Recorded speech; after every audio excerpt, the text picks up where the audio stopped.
Եթե լուսացույցի ազդանշանների նշանակությունները հակասում են առավելության նշանների պահանջներին, ապա վարորդները պետք է ղեկավարվեն լուսացույցի ազդանշաններով։ Այսինքն, եթե լուսացույցի ազդանշանը հակասում է առավելության նշանի պահանջին, ենթարկվում ենք լուսացույցի ազդանշանի պահանջին։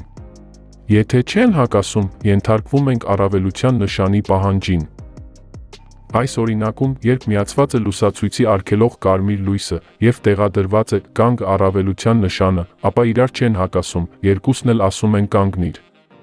Երկուսի պահանջն էլ նույնն է։ Սա նշանակում է, որ պետք է կատարել առավելության նշանի պահանջը և աջ շրջադարձը թույլատրող սեկցիայի ժամանակ աջ շրջադարձ կատարելիս պարտավոր ենք կանգնել, հետո շարունակել երթևեկությունը։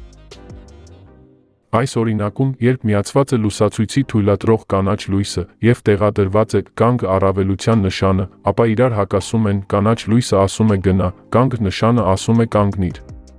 Սա նշանակում է, որ ենթարկվում ենք լուսացույցի կանաչ լույսի հրահանգին և խաչմերուկը անցնում ենք չկատարելով կանգ նշանի պահանջը։ Դեղին թարթող լույսի ժամանակ համարում ենք առանց լուսացույց խաչմերուկ, այսինքն չկարգավորվող խաչմերուկ, և կատարում ենք կանգ նշանի պահանջը կանգնում։ Հետո շարունակում երթևեկությունը։